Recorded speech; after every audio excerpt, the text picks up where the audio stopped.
सरस्वती नाट्य कला समिति जुड़ब मियां का भव्य उद्घाटन समारोह। विंधमगंज थाना क्षेत्र अंतर्गत मुनेश्वर कनौजिया के घर के पास सरस्वती नाट्य कला समिति जुड़ब मियां फुलवार में 9 अक्टूबर को एक भव्य उद्घाटन समारोह आयोजित किया गया। इस अवसर पर मुख्य अतिथि के रूप में सुरेंद्र अग्रहरी उपस्थित रहे, जिन्होंने फीता काटकर कार्यक्रम का उद्घाटन किया। अतिथियों का सम्मान उद्घाटन के बाद सभी अतिथियों का माला पहनाकर सम्मान किया गया। इस अवसर पर मीडिया प्रभारी धर्मेंद्र गुप्ता, राकेश कनौजिया, प्रधानाध्यापक आदर्श इंटरमीडिएट कॉलेज एवं पत्रकार नितेश कुमार सहित कई गणमान्य व्यक्ति उपस्थित थे। नाट्य कला प्रस्तुति कार्यक्रम के दौरान सरस्वती नाट्य कला समिति के कलाकारों ने अपनी नाट्य कला का प्रदर्शन किया, जिसे दर्शकों ने खूब सराहा। उपस्थित गणमान्य व्यक्ति इस अवसर पर वीरेंद्र चौधरी, मंडल अध्यक्ष विंधमगंज फुलवार, ग्राम प्रधान दिनेश यादव, अनूप कनौजिया, अनुज कनौजिया, समिति के समस्त पदाधिकारी और सदस्य उपस्थित थे। सभी ने कार्यक्रम की सफलता के लिए अपनी शुभकामनाएं दी। दुद्धी सोनभद्र रिपोर्ट नितेश कुमार।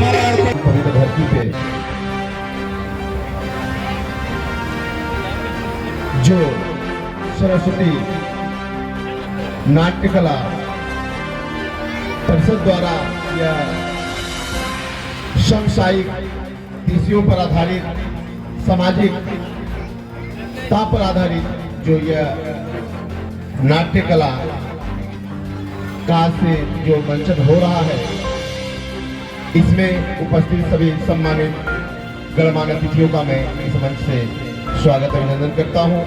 हमारी श्रद्धामयी देवियां, माता तुल्य एवं क्षेत्र के सम्मानित लोगों को मैं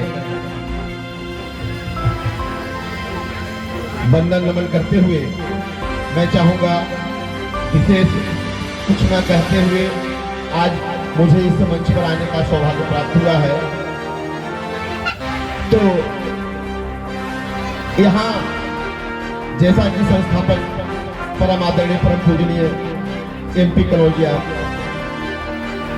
सर ने बताया कि लगातार 34 वर्षों से हो रहा है और एक नई ऊंचाइयों को छू रहा है और छूता रहेगा।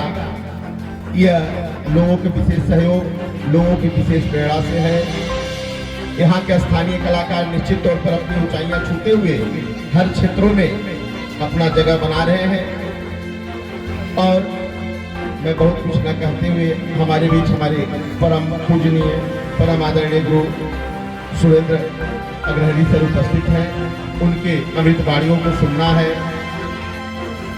तो हम अपनी वाणी को यही विराम देते हैं। जय हिंद, जय भारत, जय राम। नमस्तस्यै नमस्तस्यै नमस्तस्यै नमो नमः।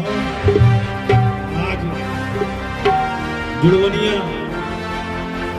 फुलवार की पावन धरती पर आयोजित होने वाले 5 दिवसीय सरस्वती नाट्य कला मंचन की अध्यक्षता कर रहे यहाँ के ग्राम प्रधान श्रीमान दिनेश कुमार यादव जी, फाउंडर मेंबर श्रीमान MP कनौजिया जी और जो प्रबंधक हैं वीरेंद्र चौधरी जी, जो पूर्व में भी इस कार्यक्रम के अध्यक्ष रह चुके हैं। हमारे साथ बैठे इस गांव के वरिष्ठ समाज सेवी बिहारी लाल चेरो जी, पूर्व प्रधान रमेश चंद्र यादव जी, आदर्श इंटरमीडिएट कॉलेज के प्रधानाचार्य राकेश कनौजिया जी, धर्मेंद्र गुप्ता जी, पत्रकार नितेश कुमार जी, मुकेश कुमार गुप्ता जी, अवधेश कुमार गुप्ता जी, राम प्रसाद यादव जी, रामचरित्र जी, शारदा जी, उपाध्यक्ष मुकेश कुमार, पंकज कुमार कनौजिया जी, बलवंत जी, रवि जी, राजेश्वर जी, अनूप कुमार कनौजिया जी सहित जितने भी यहाँ पर इस मंचन कमेटी को सहयोग देने वाले और मंच पर बैठे हमारे विशिष्ट अतिथिगण हैं, और इस कार्यक्रम की सफलता को आगे गति देने के लिए यहाँ पर उपस्थित है। मैं सभी लोगों का इस कार्यक्रम में हार्दिक अभिनंदन वंदन व स्वागत करता हूँ। निश्चित रूप से इस तरह के जो कार्यक्रम होते हैं वो आपके समाज की, आपके देश की एक सांस्कृतिक धरोहर होती है। इस प्रकार की परंपरा को हमेशा आगे बढ़ाते रहने में हम सभी लोगों को अपनी महत्वपूर्ण भूमिका निभानी चाहिए। इस तरह की परंपरा आगे बढ़ती रहे, इससे सामाजिक समता का विकास होता है। हम सभी लोग आज आकर के यहाँ पर उपस्थित हुए हैं, बैठे हुए हैं। एक दूसरे के मन में यदि ईर्ष्या का भी कभी भाव रहा होगा, अगर आपको आज माल्यार्पण किया जाता है तो आपको लगता है मैं तो गलत उस व्यक्ति को समझ रहा था, लेकिन उसने आज आकर के मेरा माल्यार्पण किया और वह जो द्वेष भावना आपके मन में पनप रही थी, विकसित हो रही थी, वो खत्म हो जाती है। तो इस तरह के कार्यक्रम होते रहने चाहिए समाज में। हमारे समाज आगे बढ़ता है और यही नहीं, जिस समाज में हम रह रहे हैं उस समाज को आगे बढ़ाने में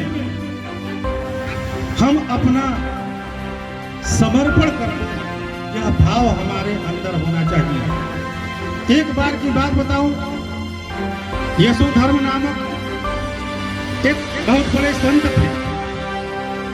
उनके पास बहुत से शिष्य ज्ञान लेने के लिए आतुर रहते थे कि किस तरह से अपने इन संत का, इन महात्मा का, इन गुरुदेव का हमको सानिध्य मिल जाए और कुछ उनसे हम ज्ञान प्राप्त कर लें। एक दिन गुरुदेव अपने शिष्यों को ज्ञान बांट रहे थे, पढ़ा रहे थे। तभी एक शिष्य ने उनसे पूछा कि गुरुदेव, अध्यात्म मार्ग का सबसे अच्छा उपाय क्या है? संत जी ने बोला कि शिष्य, जिस तरह से पक्षी को उड़ने के लिए दोनों पंखों की आवश्यकता होती है, ठीक उसी तरह से संकल्प और समर्पण के माध्यम से हम अध्यात्म मार्ग को प्राप्त कर सकते हैं। वह शिष्य बोला कि गुरुदेव, क्या केवल संकल्प से या केवल समर्पण से हम अध्यात्म को नहीं प्राप्त कर सकते हैं? गुरुदेव ने उत्तर दिया कि शिष्य, जिस तरह से नदी को पार करने के लिए नाव के दोनों पतवारों का चलना, गतिमान होना आवश्यक है, ठीक उसी तरह से बिना संकल्प और समर्पण के हम उस मार्ग को, अध्यात्म मार्ग को प्राप्त नहीं कर सकते हैं। तो आज आवश्यकता है कि किसी भी कार्य को हम शुरू करें, उसके लिए संकल्प और समर्पण बहुत ही जरूरी है। बिना संकल्प के आप कोई काम नहीं कर सकते। और अगर संकल्प भी ले लेते हैं, लेकिन अगर आपका उसमें समर्पण नहीं रहा, वह काम आपका पूरा नहीं होगा। जैसा कि मुनीश्वर प्रसाद कनौजिया जी, जो इस कार्यक्रम के, जो इस नाट्य कला परिषद के फाउंडर रहे हैं, वो संकल्प लिए होंगे कि नहीं, इस कार्यक्रम को हम हमेशा जब तक जिंदा रहेंगे तब तक तो कराते ही रहेंगे, यह उनका संकल्प है। और अपने जो पात्र लोग हैं, जिनके माध्यम से ये इस तरह के मंचन को आपके सामने दर्शाते हैं, दिखाते हैं, यह उनका समर्पण है कि साथ में मिल करके इस तरह के नाटक, चाहे वो दुखांत नाटक हो, चाहे वो सुखांत नाटक हो, आपके सामने दृश्य के रूप में दिखाया जाता है। आज के अवसर पर मैं आप सभी लोगों से कहना चाहूँगा, चाहे आप लोग बच्चे हैं, चाहे हमारे अभिभावक हैं, चाहे हमारे युवा साथी हैं, मैं सब लोगों से कहना चाहूँगा कि कोई भी काम कर